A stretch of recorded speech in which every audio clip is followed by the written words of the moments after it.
आज हम लोग सीखने वाले हैं न्यूटन के गति का दूसरे नियम का व्यवहारिक अनुप्रयोग। और इसके लिए हम आज आपके सामने एक ईंट लेकर के आए हैं और हम लोग सीखेंगे कि न्यूटन का गति का ये जो दूसरा नियम है, इसका उपयोग करके किस तरह से इसको हम लोग एक ही झटका में तोड़ देंगे।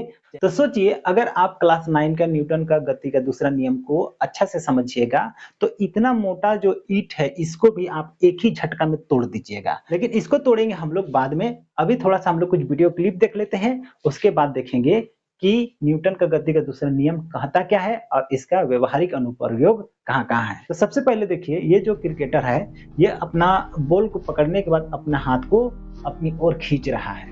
तो ऐसा क्यों कर रहा है, ये भी हम लोग को इसी के अंतर्गत में जानना है।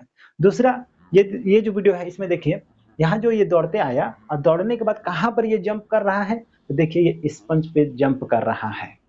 तो ये स्पंज पे ही क्यों जंप करता है उसको भी समझेंगे। ये क्या, न्यूटन के गति के दूसरे नियम से। और तीसरा में देखिए, ये देखिए किस तरह से ये अपना ईंट को तोड़ रहा है। तो देखिए कितना खतरनाक तरीका से तोड़ रहा है। और यही काम आप भी कर पाइएगा अगर न्यूटन का गति का दूसरा नियम को समझिएगा तो चलिए अब समझते हैं कि न्यूटन का गति का दूसरा नियम क्या बोला था। न्यूटन के गति का दूसरा नियम का वीडियो पहले ही से बना हुआ है। अगर आप वो नहीं देखे हैं और न्यूटन का गति का दूसरा नियम क्या कहता है और उसको जानना है तो डिस्क्रिप्शन बॉक्स में जाइए। तो चलिए थोड़ा सा रिमाइंड कर लेते हैं कि न्यूटन का गति का दूसरा नियम कहता क्या है। तो न्यूटन का गति का दूसरा नियम कहता है क्या कि किसी भी वस्तु में अगर हम बल लगाएंगे तो वो क्या होगा, उसका समवेग में परिवर्तन के दर के समानुपाती होगा। कहने का मतलब समानुपाती होगा किसका, तो समवेग में परिवर्तन का दर। तो मान लीजिए कि वस्तु का द्रव्यमान m है, ठीक है, और उसका वेग शुरू में u था। तो शुरू में समवेग कितना हुआ, mu। अब उसमें जब बल लगाए तो क्या होगा, उसका वेग बढ़ेगा। उसका वेग मान लीजिए कि v हो गया। तो अब समवेग कितना हुआ, तो mv। और अगर मान लीजिए इसका जो वेग है वो u से v होने में t समय लगता है। समय कितना लग रहा है, t। तो समवेग में परिवर्तन का दर कितना होगा, तो अंतिम में समवेग इतना हुआ और शुरू में समवेग कितना है, mu। और इसका दर करना है तो इसे भागा करना पड़ेगा। तो न्यूटन का गति का दूसरा नियम क्या कहता है कि समवेग में परिवर्तन का दर, मतलब ये जो है ना, समवेग में परिवर्तन का दर लगाए गए बल के समानुपाती होती है। कहने का मतलब ये हुआ mv माइनस mu का होल बाई t। इसमें दो चीज ध्यान देने वाला बात है, इसको अगर हम पढ़ते हैं, इसको थोड़ा सा और आगे बढ़ा लेते हैं। m, ये m यहां से हम कॉमन लिए तो v माइनस u बाई बन गया मेरा t।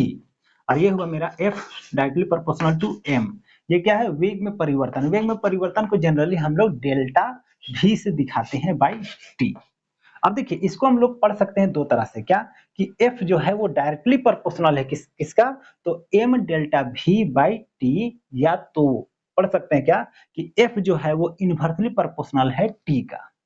कहने का मतलब अगर इसको अलग पढ़ते हैं तो लिखना पड़ेगा या पढ़ना पड़ेगा कि f directly proportional to m into delta v और f inversely proportional to t। ठीक है, तो इसको पढ़ने का क्या तरीका है, समझ में आया। अब ये डायरेक्टली प्रोपोर्शनल और इनवर्सली प्रोपोर्शनल होता क्या है उसको समझिए। डायरेक्टली प्रोपोर्शनल मतलब ये हुआ कि अगर ये बढ़ेगा तो ये भी बढ़ेगा। समझ में आया डायरेक्टली प्रोपोर्शनल मतलब। और इनवर्सली प्रोपोर्शनल मतलब क्या, कि अगर ये बढ़ेगा तो ये घटेगा। तो इसी को कहते हैं इनवर्सली प्रोपोर्शनल, मतलब ये बढ़ रहा है तो ये घटेगा और ये घट रहा है तो ये बढ़ रहा है। अब आइए हम लोग का मेन टॉपिक, क्या कि न्यूटन के गति के दूसरे नियम का व्यवहारिक अनुप्रयोग। इसी पे तो हम लोग का मेन फोकस है। हम लोग सोच रहे हैं कि किस तरह से ईंट को मार करके तोड़ना है, यही तो हम लोग का मेन टारगेट है ना।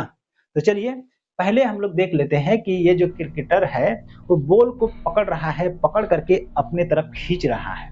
तो ऐसा क्यों कर रहा है, तो ऐसा करने के पीछे देखिए यहाँ का बात है।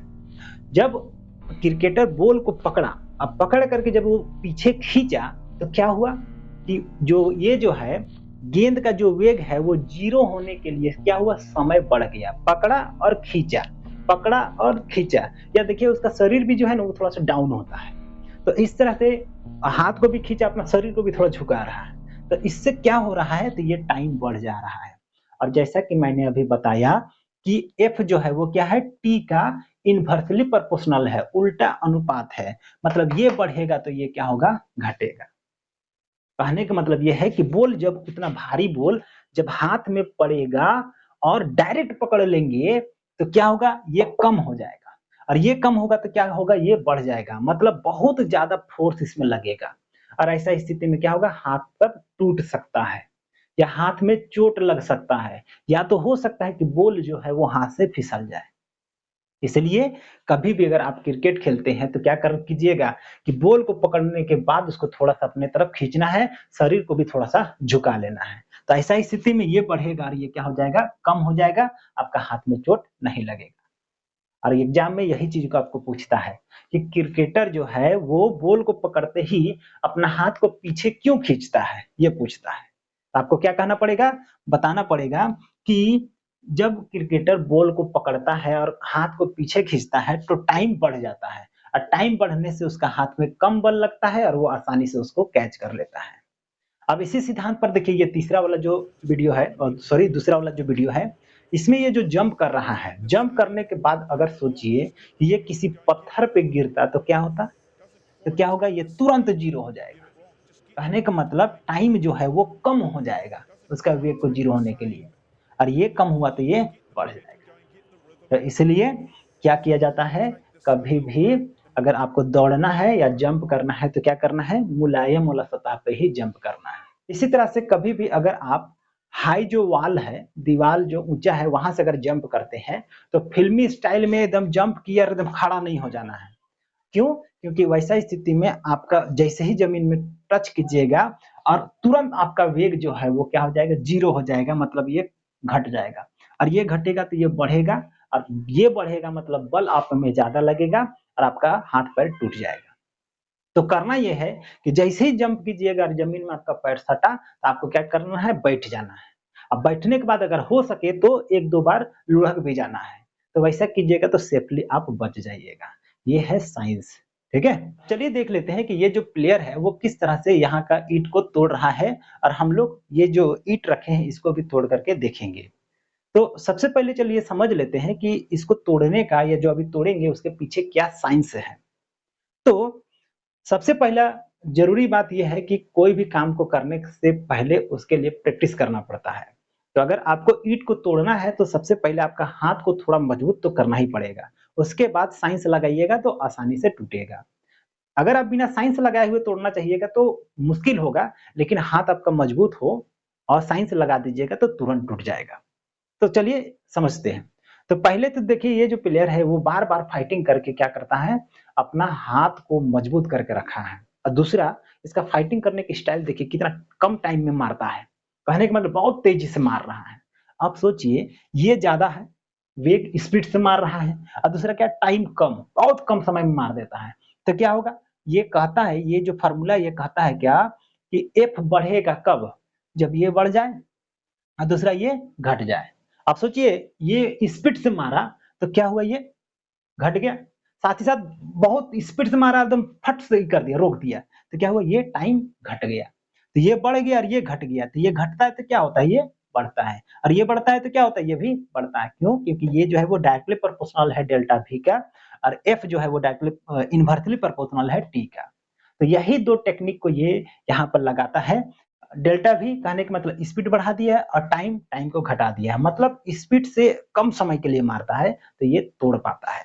अब चलिए हम लोग तोड़ते हैं इस ईंट को। अब इस ईंट को तोड़ने के लिए आप भी जान रहे हैं कि क्या करना पड़ेगा, सबसे पहले हाथ को मजबूत करना पड़ेगा। तो हमको भी फाइटिंग कर करके हाथ को मजबूत करना पड़ेगा। दूसरा चीज़, स्पीड भी बढ़ाना पड़ेगा, और अभी उतना स्पीड मेरे पास तो है नहीं। इसलिए अगर हम इस ईंट को अभी हम मारेंगे तो मेरा हाथ कैसा होगा जानते हैं, इस तरह से टूट जाएगा। तो इसलिए अभी रिस्क नहीं लेना है, और आपको भी इस तरह का रिस्क नहीं लेना है। आप पहले बालू को टाँगिए और उस पे क्या कीजिए, मार-मार के अपना हाथ को मजबूत कीजिए और साथ ही साथ स्पीड बढ़ाइए। उसके बाद अगर इसको आप मारिएगा तो ये टूटेगा। तो इसीलिए अभी भी इसको हम लोग यहाँ रख देते हैं।